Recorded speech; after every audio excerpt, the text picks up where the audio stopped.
quase todos os sistemas eles têm algum grau de redundância, de convergência. E aí eu tenho aqui a organização geral, ó. Transmissor, ativa o receptor, que ativa a proteína G, que é um tipo específico. E aí a proteína G ativa a adenilato ciclase. A adenilato ciclase ativa a PK ativa canais, por exemplo. Ó, sinal, receptor, transdutor, amplificador e resposta. São os passos, digamos assim. Que é a mesma coisa, só que aqui está mostrando, ó, molécula sinalizadora, receptor de membrana, molécula sinalizadora intracelular. Aqui é a molécula sinalizadora extracelular, o primeiro mensageiro que eu chamei, né? Proteínas alvo resposta. Transdutor, que é o receptor, sistema de segundo mensageiro, que pode ser o AMP cíclico, os alvos e a resposta. Ó, molécula, receptor de membrana, transdutor de sinais por proteínas, enzimas amplificadoras, poderia ser a adenilato ciclase aqui, moléculas de segundo mensageiro, podia ser o AMP cíclico, ó, proteínas quinases, aumento de cálcio, canais iônicos. Ou seja, existem vários níveis de regulação. E por que eu tenho que amplificar, Clerton? A amplificação, o que a gente chama de cascata de sinalização, é justamente para que os hormônios, os neurotransmissores, as substâncias químicas, elas não precisem ser secretadas em quilos, e sim em microgramas, em miligramas, em nanogramas às vezes. Então, se eu secretar pouquinho adrenalina, eu, ao amplificar a ação dela na célula, eu economizo muita coisa. Eu economizo na matéria-prima para produzir a adrenalina, para produzir o hormônio, por exemplo. Eu torno a sinalização mais sensível.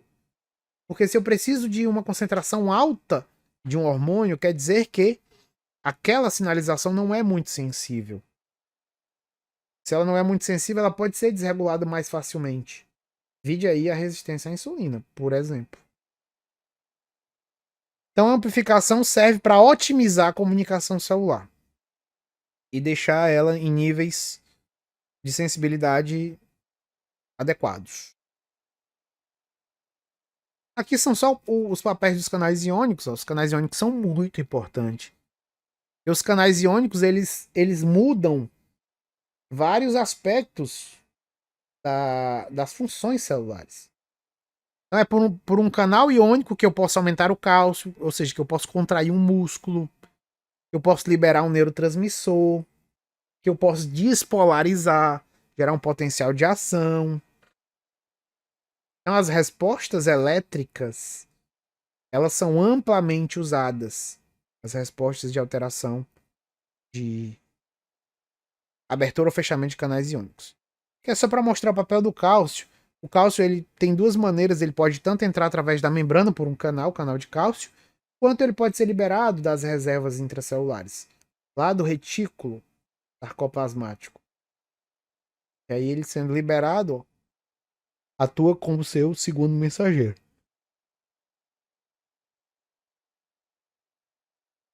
Resuminho aqui, molécula sinalizadora, receptor de membrana, aí eu tenho vários níveis, ó. Aqui eu vou citar alguns mais para frente, mas não vamos nos ater muito nisso. Proteínas motoras, atividade enzimática, transporte e atividade gênica. Tudo isso eu já falei. Ó, o ligante primário ativa um receptor. Um agonista também ativa o receptor e gera uma resposta. Um antagonista bloqueia a atividade do receptor. Isso aqui já é mais farmacologia, né? Mas eu posso ter, por exemplo, a adrenalina, que é agonista de um receptor. Aí eu posso ter uma molécula análoga à adrenalina, que também ativa aquele mesmo receptor. Eu posso ter um antagonista que vai bloquear a atividade daquele receptor. E a modulação? As modulações em relação à sinalização, elas são feitas basicamente por dois tipos. Tem mais tipo, Clerton? Tem. Mas os principais são assim.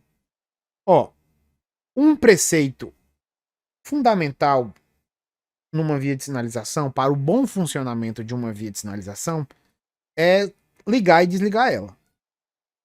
Óbvio. Saber quando liga, saber quando desliga. Isso é de fundamental importância. Ligar e desligar. A gente tem maneiras de ligar e desligar, geralmente vias de sinalização. As maneiras mais escolhidas, mais utilizadas, são essas duas, que é pela fosforilação de proteínas ou pela ligação de GDP ou GTP. Por exemplo, a gente tem uma proteína desligada. Quando ela é fosforilada, ela se liga. Por exemplo, quem coloca esse fosfato, quem fosforila essa proteína, esse substrato, é uma proteína quinase. Quem retira é uma proteína fosfatase. Então, por exemplo, o receptor está na membrana, desligado. Né? O receptor está desligado, a via de sinalização acoplada a ele está desligada. Aí liga-se um hormônio, liga-se uma substância química. Pá!